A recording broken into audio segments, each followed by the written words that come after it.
السلام علیکم second year ہم پڑھے ہیں تحریک علی گڑھ، جو کہ بیسیکلی سر سید احمد خان کی ایک تحریک تھی جس کے کئی پہلو تھے۔ بیسیکلی یا بنیادی طور پر ایک تعلیمی یا علمی تحریک تھی، لیکن اس کے تحت سر سید احمد خان نے مسلمانوں کی سیاسی، ان کی معاشی، معاشرتی، مذہبی رہنمائی، علمی اور ادبی رہنمائی بھی کی۔ تو سر سید احمد خان بیسیکلی انہوں نے کوشش یہ کی، ان کی بنیادی کوشش یہ تھی کہ برصغیر کے مسلمان انگریزی زبان اور جدید مغربی اور انگریزی علوم ہیں ان کو حاصل کر سکیں۔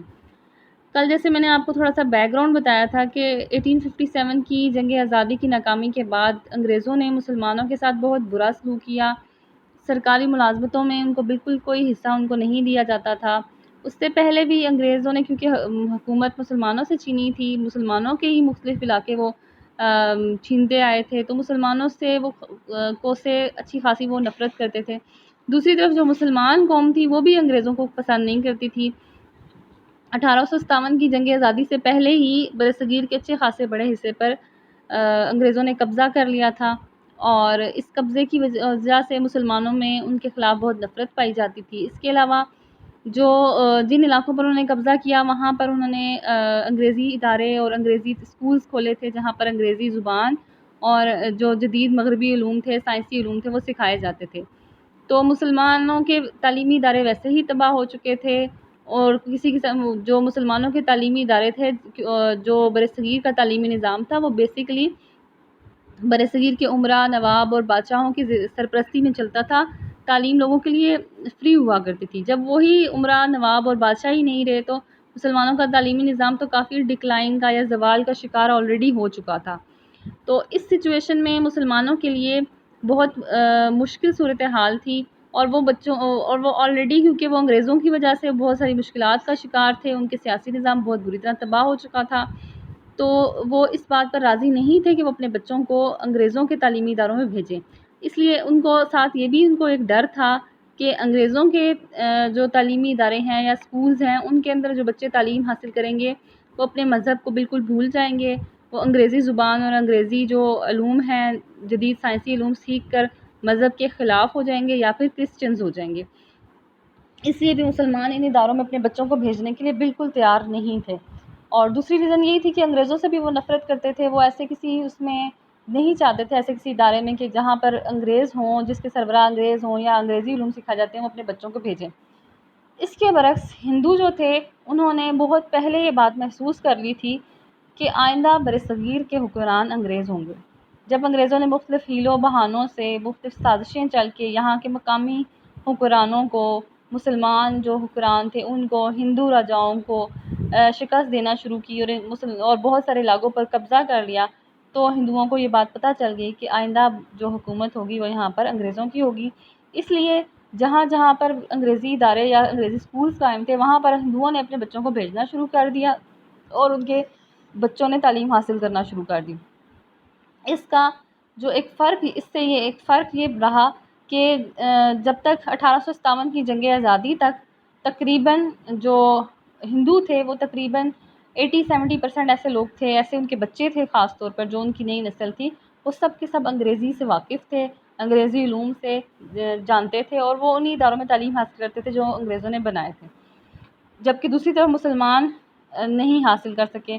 مسلمانوں نے انگریزوں کے جو بنائے ہوئے تعلیمی ادارے تھے وہاں پر تعلیم حاصل کرنا ہی پسند نہ کیا۔ سر سید احمد خان نے ان حالات میں انہوں نے اس بات کو محسوس کیا کہ مسلمان قوم اسی صورت میں برصغیر میں بحیثیت قوم زندہ رہ سکتے ہیں جب وہ اپنے آپ کو برصغیر کی دوسری قوموں کے برابر لا سکیں۔ یعنی برصغیر میں مسلمان قوم کا وجود تب تک قائم ہے جب تک مسلمان اپنے آپ کو ایک قوم کی حیثیت سے دوسری قوموں کے برابر زندہ رکھیں گے، اور اپنے آپ کو ایک بقا کی جنگ سر سید احمد خان نے لڑنا سٹارٹ کی، اور اس بقا کی جنگ کو انہوں نے تعلیمی میدان کے ذریعے لڑا۔ ٹھیک ہے، اب اس بات کو آپ ایسے کہہ سکتے ہیں کہ سر سید احمد خان نے یہ کوشش کی کہ مسلمان قوم کا جو تشخص ہے، مسلمان قوم کی حیثیت ہے، وہ برقرار رہے، اور یہ اسی طرح پاسبل تھا جب کہ مسلمان انگریزی علوم کو حاصل کر سکے اور انگریزی سے ان کی نفرت ختم ہو سکے۔ سر سید احمد خان نے بیسیکلی یہ کوشش کی کہ وہ خود سے تعلیمی ادارے بنائیں، تاکہ وہ مسلمان جو اس بات سے خائف تھے کہ اگر ان کے بچے انگریزی اداروں میں تعلیم حاصل کریں گے جن کے سربراہ غیر مسلم ہوتے ہیں، تو وہ اپنے دین سے منحرف نہ ہو جائیں، اپنا دین نہ چھوڑ دیں۔ تو سر سید احمد خان نے ساتھ یہ بھی کیا کہ ان اپنے مدارس میں، اپنے سکولز میں انگریزی زبان اور انگریزی علوم کے ساتھ ساتھ اسلامیات کے سکھانے کا بھی اور اسلامیات کا مضمون کو بھی متعارف کروایا، تاکہ جو مسلم قوم کے بچے ہیں وہ انگریزی زبان، انگریزی جو علوم ہیں ان کے ساتھ ساتھ مغربی علوم کے ساتھ ساتھ دینیات اور اسلامی علوم کو بھی سیکھ سکیں۔ اور اسلامیات اور مشرقی علوم اور عربی کی تدریس کا خاص انتظام کیا گیا تھا ان سب مدارس میں، تاکہ جو مسلمان قوم ہے، جو مسلمان اپنے بچوں کو انگریزی اسکولز میں نہیں بھیجتے تھے، ان کے کانفیڈنس کو بحال کیا جائے اور ان کو یہاں پر لایا جائے۔ اب یہ تھا تحریک علی گڑھ کا پس منظر جو میں نے آپ کو آپ کے نالج کے لیے بتایا ہے۔ اب ہم دیکھیں گے تحریک علی گڑھ کی خدمات، تعلیمی خدمات جو سر سید احمد خان نے کس طرح سے اس تحریک کو آگے چلایا اور کس طرح سے وہ کامیاب رہے ایک ایسی تحریک چلانے میں جس کے تحت سر سید احمد خان نے خود برصغیر کے مختلف علاقوں میں، بلکہ ان کے جو باقی ان کے دوست تھے، جو ان کے رفقا کار تھے، جو ان کے کمپینینز تھے، ان کے تھرو انہوں نے برصغیر کے مختلف علاقوں میں اسی طرح کے سکولز کھلوائے اور مسلمان قوم کو جدید علوم سے اور انگریزی زبان سے واقف کروایا۔ تحریک علی گڑھ کی خدمات، اور پہلی خدمات ہیں تعلیمی خدمات۔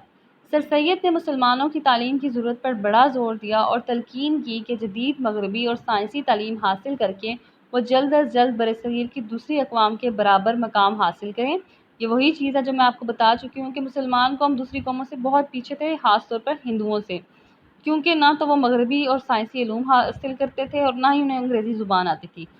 اور ملازمتوں کے لیے مقابلہ کریں۔ ملازمتوں کے لیے مقابلہ کون سا ہوتا ہے؟ تحریری امتحان کے ذریعے، زبانی امتحان کے ذریعے۔ تو ایگزامینیشن جو ہوتا ہے، جیسے سی ایس ایس کے ہوتے ہیں ایگزامس، کمپیٹیٹیو سروسز کے ایگزامس ہوتے ہیں، تو اس کا مقابلہ وہ تب بھی کریں گے نا جب وہ ان کے کمپیٹ کر سکیں گے، جب وہ اور ان کو کمپیٹ کرنے کے لیے ضروری تھا کہ وہ وہی علم حاصل کریں جو ہندوؤں کے پاس تھا۔ اور سماجی اور اقتصادی حالت کو بہتر بنانے کی صحیح یعنی کوشش کریں۔ تعلیم کی اہمیت کو بیان کرنا ہی انہوں نے کافی نہیں سمجھا، بلکہ عملی اقدام بھی اٹھائے۔ یعنی انہوں نے صرف اپنے بیانات اور تقریروں کے ذریعے لوگوں کی رہنمائی نہیں کی کہ وہ اس بات پر زور دیتے رہے ہوں کہ انگریزی علوم حاصل کرو اور مغربی علوم حاصل کرو، انگریزی کو سیکھو، بلکہ انہوں نے اس کے ساتھ ساتھ عملی اقدام اٹھائے، اور عملی اقدام میں ان کے تعلیمی ادارے آتے ہیں۔ مسلمانوں کو تعلیم کے حصول میں سہولتیں مہیا کی۔ سب سے پہلا کام انہوں نے کیا؟ تعلیمی اداروں کا اجرا۔ سر سید نے 1859 میں مراد آباد، 1862 میں غازی پور اور 1875 میں علی گڑھ میں تعلیمی اداروں کا اجرا کیا۔ اجرا کہتے ہیں جاری کرنے کو۔ یعنی سر سید احمد خان نے اپنا سب سے پہلا اسکول کھولا مراد آباد میں 1859 میں، 1862 میں غازی پور میں اور 1875 میں علی گڑھ میں۔ ان اداروں میں جدید علوم، بالخصوص انگریزی ادب یعنی انگلش لٹریچر اور سائنس کی تعلیم دی جاتی تھی۔ اسلامی تدریس کا بھی اعلیٰ انتظام موجود تھا۔ اسلامی تدریس میں آپ کہہ سکتے ہیں کہ اسلامیات کا مضمون شامل تھا، عربی زبان تھی، اس کے علاوہ جو اسلامی علوم تھے ان کی تدریس کا بھی ان مدارس کے اندر انتظام موجود تھا۔ سیکنڈ ہے سائنٹیفک سوسائٹی۔ سر سید جدید علوم کو مسلمانوں تک جلد از جلد پہنچانا چاہتے تھے۔ سر سید نے سائنٹیفک سوسائٹی کے نام سے ایک ادارہ غازی پور میں 1863 میں قائم کیا۔ اس ادارے میں انہوں نے مغربی کتابوں کے تراجم کروائے، تراجم ترجمے کی جمع لکھا ہوا ہے، اور اردو زبان میں ایک بڑا ذخیرہ منتقل کرنے میں کامیاب ہو گئے۔ اب یہاں پر بات ہو رہی ہے سائنٹیفک سوسائٹی کی۔ اب یہ سوسائٹی سر سید احمد خان نے غازی پور میں 1863 میں قائم کی، اور اس کا مقصد یہ تھا، بیسکلی یہ سوسائٹی قائم کی گئی تھی کہ ٹرانسلیشنز کی جائیں، جتنی بھی جدید کتابیں تھیں، تاکہ اس ٹائم جو سب سے زیادہ سورس تھا نا نالج کا، وہ بکس تھی، رسالے، میگزینز، اس طرح کی چیزیں تھیں، اخبارات تھے، پرنٹ میڈیا تھا۔ جس طرح سے ابھی کوئی چیز وائرل ہوتی ہے تو فوراً سے انٹرنیٹ کے ذریعے آتی ہے، آن لائن جیسے آپ لوگوں کی کلاسز ہو رہی ہیں تو آن لائن اب ہم چیزیں سیکھتے ہیں، لیکن اس ٹائم جو سب سے زیادہ چیز جو ایکسیسیبل تھی لوگوں کی، وہ بکس تھی۔ تو سر سید احمد خان نے کوشش کی کہ انگریزوں کی جتنی بھی کتابیں تھیں، مغربی جتنے بھی علوم تھے، ان کی کتابوں کے ٹرانسلیشنز ہو سکیں، اور پھر اردو زبان میں، کیونکہ مسلمانوں کے لیے اتنی جلدی انگریزی زبان کو سمجھنا بہت مشکل تھا، تو اردو زبان میں ایک بہت بڑا آپ کامیاب ہو گئے کہ بہت بڑا ایک انہوں نے ذخیرہ کر لیا اس طرح کی کتابوں کا، ٹرانسلیشنز کا۔ پھر سر سید علی گڑھ تبدیل ہوئے، یعنی جب ان کی ٹرانسفر علی گڑھ میں ہو گئی تو سوسائٹی کا صدر دفتر بھی غازی پور سے علی گڑھ منتقل کر دیا۔ سوسائٹی ایک ہفتہ وار رسالہ بھی شائع کرتی تھی، یعنی ایک ویکلی میگزین شائع ہوتا تھا جس میں تحریک علی گڑھ کی سرگرمیوں کا احاطہ کیا جاتا تھا، یعنی کہ اس کو کور کیا جاتا تھا۔ علی گڑھ کے تحت جو جو سرگرمیاں، جو جو ایکٹیویٹیز ہوتی تھیں وہ اس کے اندر دی جاتی تھیں۔ اس کے بعد ہے جدید ترین نصاب۔ سر سید نے اپنے تعلیمی اداروں میں جدید ترین نصاب، مغربی نصاب رائج کیا، یعنی سلیبس کے اندر جو ویسٹرن سلیبس تھا اس کو رائج کیا گیا، اسی طرز پر جس طرز پر کیمبرج یونیورسٹی اور آکسفورڈ یونیورسٹیز کے اسٹوڈنٹس تعلیم حاصل کرتے تھے، سر سید احمد خان نے بھی اسی طرح کیا کہ کمپلسری اور الیکٹیو سبجیکٹس کو اس طرح سے انٹروڈیوس کروایا تاکہ جو کرنٹ سلیبس ہے، اور دنیا میں کیونکہ اس وقت سپر پاور انگریز تھے تو جس طرز پر وہ تعلیم دے رہے تھے، آپ نے کوشش کی کہ برصغیر کے مسلمان بھی، برصغیر کے جو بچے ہیں وہ بھی اسی طرز پر تعلیم حاصل کر سکیں۔ اس کی تخلیق میں انگریز اساتذہ کی خدمات انہیں حاصل رہیں۔ کس کی تخلیق میں، یعنی نصاب کو بنانے کے لیے انہوں نے جو انگلش ٹیچرز تھے، انگلش جو کیریکولم کے ایکسپرٹس تھے، ان سے بھی انہوں نے مدد لی۔ اسلامیات اور مشرقی علوم کی تدریس کا انتظام بھی بالتخصیص کیا گیا، یعنی خاص طور پر انہوں نے کوشش کی کہ جو ایسٹرن سبجیکٹس ہیں ان کو بھی بیچ میں انٹروڈیوس کروایا جائے، اسلامیات کی تعلیم کو لازمی قرار دیا جائے تاکہ مسلمان ان کا یہ خوف دور ہو سکے کہ مغربی تعلیم حاصل کرنے سے ان کے بچے مذہب سے دور ہو جائیں گے۔ سر سید نے قرآن پاک، سائنس اور انگریزی ادب کی تدریس بیک وقت جاری رکھی، یعنی سر سید کے جو بنائے ہوئے تعلیمی ادارے تھے وہاں کا سلیبس میں قرآن پاک کو، سائنس کو اور انگلش لٹریچر کو، یا انگلش زبان آپ کہہ سکتے ہیں، ان تینوں کی جو ٹیچنگ تھی، ان تینوں کو ایٹ اے ٹائم پڑھایا جاتا تھا۔ آج کے لیے اتنا کافی ہے کیونکہ یہ تھوڑا سا مشکل ہے، آپ کو ود ڈیٹ سے یاد کرنا پڑے گا، اتنا کافی ہے، ٹھیک ہے، اللہ حافظ۔